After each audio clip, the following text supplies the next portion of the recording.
paz do Senhor, meus irmãos, iniciando mais uma aula prévia da Escola Bíblica Dominical, e nesta aula de número 2, nós estaremos apresentando alguns questionamentos, problematizando algumas situações. Quais são elas? O ensino bíblico quanto à origem, natureza e o propósito dos dons espirituais. E nós temos algumas palavras-chave para esse estudo: meninice, mau uso dos dons e também a palavra paradoxo, ou seja, um absurdo. A igreja de Coríntio, que dispunha de todos os dons espirituais, eles eram realmente espirituais? Nós vamos ver isso à luz da Bíblia. E ainda, Paulo vai registrar que há 9 tipos de dons. Preste atenção nisso. Não somente 9 dons, mas são 9 tipos. E ainda, nós vamos ver que o título da nossa lição, nós poderíamos muito bem colocar essa capa. Eu achei interessante: uso e abuso dos dons espirituais. É isso que trata a nossa lição. É uma lição muito séria, uma lição muito importante, porque neste trimestre nós vamos nos aprofundar a respeito dos dons espirituais. E também nós vamos ver que as pessoas que não sabem lidar muito bem com os recursos espirituais que Deus coloca à disposição dos crentes. Nos acompanhe.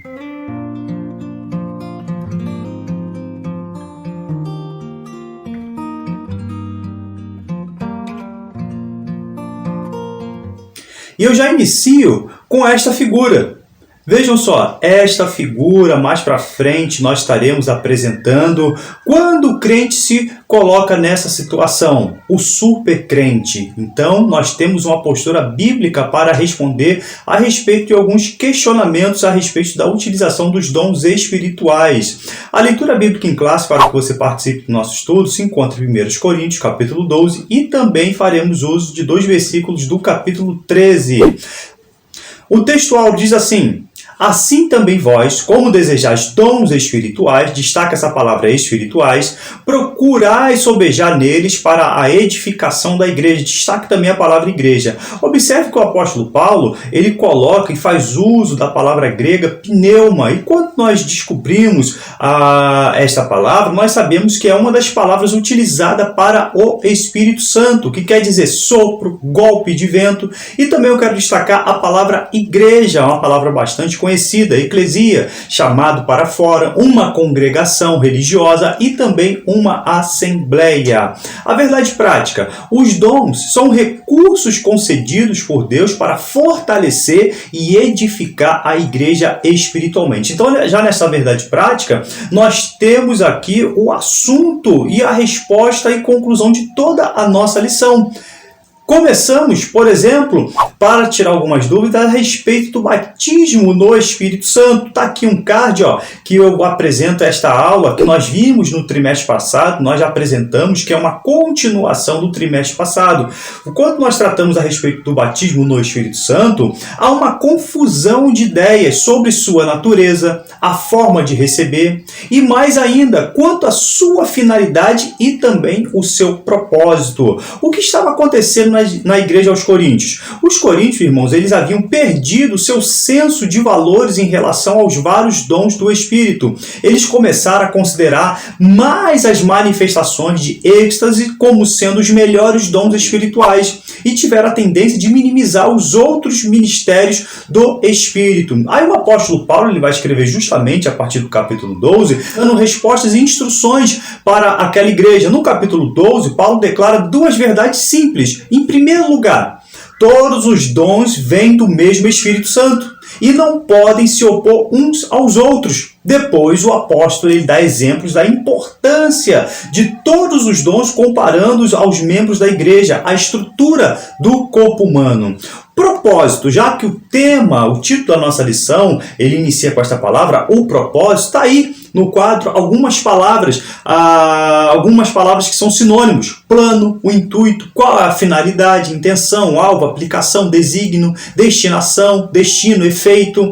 E eu também tenho um sinônimo agora teológico. O propósito agora visando uma questão mais doutrinária, visa a edificação. Este é o propósito. A unidade e fortalecimento da sua igreja, tanto no sentido universal e também no sentido da igreja local. O cuidado, irmãos, Este é o cuidado que o apóstolo Paulo tinha. Se os dons não fossem bem compreendidos no seio da igreja local, logo haveria certamente manifestações estranhas de comportamentos inadequados na questão espiritual. Então é esse um dos cuidados também da presente lição. A falta de ensino resulta no mau uso dos dons espirituais e dá lugar a meninices. Foi uma das palavras que nós utilizamos lá logo no início, no meio da igreja. A igreja de Corinto, lá na Grécia, possuía praticamente todos os dons espirituais. Já vimos este versículo em 1 Coríntios, capítulo 1, 7. Mas agora o apóstolo ele vai fazer uma declaração, uma referência nada desejável àqueles irmãos. Qual foi? Vejam o que ele escreve agora em 1 Coríntios, capítulo 3, versículo 1. Observe, ele tinha todos os dons espirituais, mas o apóstolo Paulo vai dizer para a mesma igreja: e eu, meus irmãos, não vos pude falar como a espirituais, mas como a carnais, como a meninos em Cristo. Um verdadeiro paradoxo. Uma hora o apóstolo Paulo diz que ele tem todos os dons espirituais, mas na verdade não era uma igreja espiritual. Eles não eram tão espirituais quanto pareciam ser. Esta que é a verdade. Nós podemos dizer, irmãos, vejam só isso, que uma torneira muito apertada, ela dá vazamento. Você precisa ser e buscar um equilíbrio também espiritual. Eram carnais, eram meninos em Cristo. O apóstolo Paulo, no início, mais uma vez, ele diz que nenhum dom faltava àquela igreja. E poucos parágrafos depois, diz que esta igreja é formada de crentes carnais e meninos em Cristo. Veja este versículo, 1 Coríntios 3, versículo 3 e 4. Porque ainda sois carnais. Pois, havendo entre vós invejas, contendas, dissensões, vejam o que tinham na igreja, não sois porventura carnais, e não andais segundo os homens? Porque dizendo um, eu sou de Paulo, e o outro, eu de Apolo, porventura não sois carnais? Não poderia haver uma igreja mais espiritual do que aquela, é bem verdade. Mas, infelizmente, não poderia haver crentes mais carnais também do que aqueles. Entre eles havia crentes invejosos, outros que promoviam contendas e dissensões, lançando irmão contra irmão. E também havia motivos para considerar-se superiores aos outros, já que eles tinham dons espirituais. Era a razão, por exemplo, para ser consagrado ao ministério, para ser presbítero, ou também fazer parte, sendo ministro de Cristo. Então, queridos, nós temos que ter esta preocupação e essa atenção. E também havia algo pior, divisão dentro da própria igreja. Havia panelinhas, havia grupinhos, igrejinhas e grupinhos partidários, quando o apóstolo diz, uns eram de Pedro, um do próprio Paulo, outro do Apolo, e havia um grupo que era até pior, que se diziam que eram de Cristo. Por quê? Este último partido era pior, era o mais carnal de todos. Eram do tipo do crente que hoje se diz, eu não dou satisfação a ninguém, eu dou a Cristo. Eu não obedeço a homem, mas somente a Cristo. Este é o pior grupo, infelizmente. E mais uma vez essa figura que aparece. Vejam, o super crente.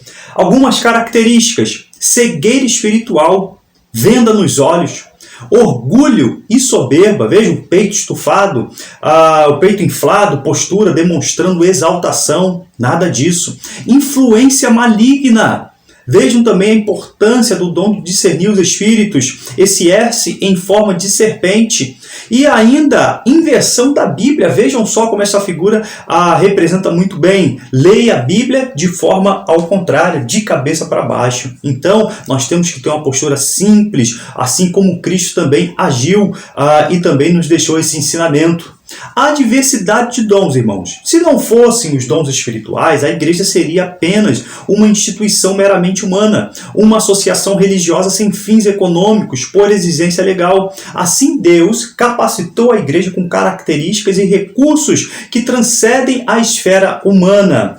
Paulo vai registrar, irmãos, que há 9 tipos de dons. Preste bastante atenção nisso. Não são 9 dons. Numa igreja bem edificada, os dons são abundantes. Está aí aparecendo no quadro. Lembram da primeira aula? Nós recebemos um presente do Espírito Santo. Dom de sabedoria, dom de ciência, dom de discernimento. Esses são os dons de revelação. E nós também temos dons de fé, dons de curar, dons de maravilha. Esses estão dentro do escopo dos dons de poder. E também nós temos dons chamados de inspiração, profecia, línguas e também interpretação de línguas. O propósito dos dons. Os dons espirituais, sejam quais forem, têm propósito elevados para a edificação da igreja e não devem ser usados de qualquer maneira, mas segundo a orientação da palavra de Deus. Os dons têm que ter utilidade prática, concreta e oportuna para a edificação da igreja local. O único propósito do Espírito Santo ao outorgar esses poderes aos cristãos é sempre o de glorificar a Cristo para o benefício e o bem-estar de toda a igreja. Irmãos, e mais uma vez nós demos ênfase nisso. O propósito principal de todos os dons espirituais é edificar a igreja. E o propósito principal de todos os dons espirituais é edificar a igreja e também o indivíduo. A palavra edificar, quando nós vamos no grego, significa fortalecer, promover a vida espiritual, a maturidade e o caráter santo dos crentes. Agora, para eu encerrar, veja este versículo. Da mesma forma, o Espírito nos ajuda na nossa fraqueza, pois não sabemos como orar, mas o próprio Espírito intercede por nós com gemidos inexprimíveis. Há ocasião em que as palavras do seu idioma nativo não conseguem expressar o que a sua alma deseja dizer a Deus, seja glorificando, intercedendo ou também suplicando ao Senhor. É nessas horas, quando o crente não sabe orar, que o Espírito Santo ele vai interceder por ele de maneira especial. Que Deus em Cristo nos abençoe e que você possa ter uma ótima aula no próximo domingo dominical. Amém.